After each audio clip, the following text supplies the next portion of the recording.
తూర్పు గోదావరి జిల్లా రాజమండ్రి లాలా చెరువు రిజర్వ్ ఫారెస్ట్ లో చిరుతపులి కలకలం రేపింది.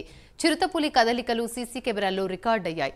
హౌసింగ్ బోర్డు కాలనీ సమీపంలో ఉన్న ఏపీ ఫారెస్ట్ శిక్షణా సంస్థకు చెందిన అటవీ ప్రాంతంలో చిరుత సంచరించిన దృశ్యాలు సీసీ కెమెరాల్లో రికార్డయ్యాయి. ఓ పందిని వేటాడేందుకు చిరుత సంచరించిన దృశ్యాలను చూసిన స్థానికులు భయాందోళనకు గురయ్యారు.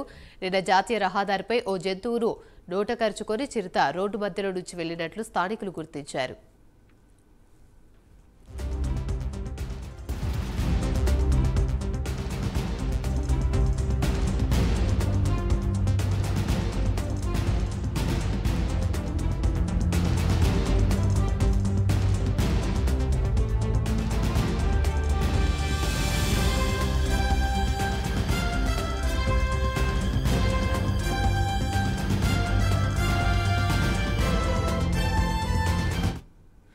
దివాన్ చెరువు అటవీ శాఖ క్వార్టర్స్ వైపు చిరుతపులి వెళ్లినట్లు సమాచారం అందడంతో ఫారెస్ట్ అధికారులు అలర్ట్ అయ్యారు. వెంటనే రంగంలోకి దిగి చిరుత సంచరించిన ప్రాంతాల్లో కాలిముద్రలను గుర్తించారు. చిరుతను బంధించేందుకు ప్రత్యేకంగా బోర్డులను ఏర్పాటు చేస్తున్నారు ఫారెస్ట్ అధికారులు.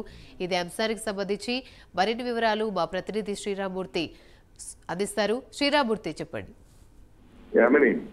ఏదైతే లాలా చెరువు దివాన్ చెరువు మధ్య అంటే రాజమండ్రికి అతి సమీపంలోని జాతీయ రహదారి మీద ఈ ఫారెస్ట్ శిక్షణా సంస్థ ఆ కార్యాలయం ఉంది. దీనికి ఆనుకునే రిజర్వ్ ఫారెస్ట్ ఉంది. ఒకవైపు పుష్కరవనం, మరోవైపు లాలా చెరువు హౌసింగ్ బోర్డు కాలనీ, ఇట్లా మొత్తం చుట్టూ కూడా జనసమ్మర్దం గల ప్రాంతం. అయితే ఒకవైపే ఫారెస్ట్ ఉంది, అలాగే వెనక వైపు శ్రీరాంపురం అనే గ్రామం కూడా ఉంది.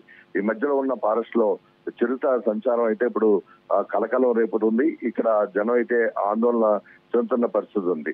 మొన్న రాత్రి చిరుత ఒక జంతువుని కరుచుకుని పట్టుకుని జాతీయ రహదారి దాడటం చూసిన వారు వెంటనే ఫారెస్ట్ అధికారులకి తెలియజేశారు. అయితే నిన్న ఉదయం నుంచి నిన్న మధ్యాహ్నం నుంచి కూడా ఫారెస్ట్ అధికారులు మొత్తం అటవీ అంతా కూడా ఒక జల్లెడ పెట్టారు. అయితే కొన్ని చోట్ల చిరుత పాదముద్రలు కనిపించాయి. పాదముద్రల్ని వాళ్ళు సేకరించి అది చిరుత కాదని చెప్పేసి ఐడెంటిఫై చేసుకున్న తర్వాత సీసీ కెమెరాలని ఏర్పాటు చేస్తారు. రాత్రి 9 గంటల వరకు కూడా సీసీ కెమెరాల ఏర్పాటు మొత్తం అటవీ అంతా కూడా పర్యవేక్షణ చేపట్టారు. అయితే ఈ నేపథ్యంలో చూసినట్లయితే రాత్రి ఒక పందిని వెంటాడుతూ దాని వెనకనే ఆ చిరుత వెళ్తున్న దృశ్యాలు సీసీ ఫుటేజ్ లో మనం చూస్తున్నాం.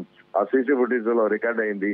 ఆ చిరుత దీవిగా నడిచి వెళ్తున్న పరిస్థితి ఉంది. ముందు ఒక పంది వెళ్ళింది. ఆ పందిని వేటాడడం కోసం ఆ చిరుత వెనక వెళ్తున్న దృశ్యాలు సీసీ కెమెరాలో రికార్డ్ అయ్యాయి. దీంతో అటవీ శాఖ అధికారులు మొత్తం అప్రమత్తమయ్యారు.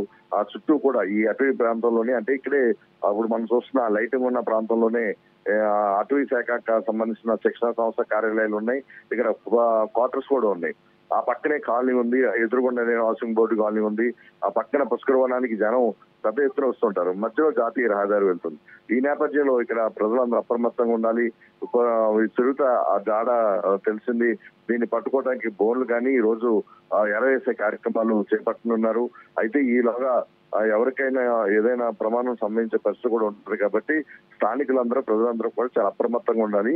ఇక్కడ చిరుత సంచారం ఉందని చెప్పేసి కూడా ఇక్కడ ఫారెస్ట్ పోలీసు అధికారులు కూడా ఇప్పుడు హెచ్చరికలు జారీ చేస్తున్న పరిస్థితి ఉంది. ఈ రోజు రాత్రికి బోను ఏర్పాటు చేసి దాన్ని ఎరవేసే పరిస్థితి కనిపిస్తుంది. అది చిరుతని పట్టుకునే పనిలో ఇప్పుడు అటవీ శాఖ అధికారులు నిమిత్తమైన పరిస్థితి కనిపిస్తుంది. Thank you.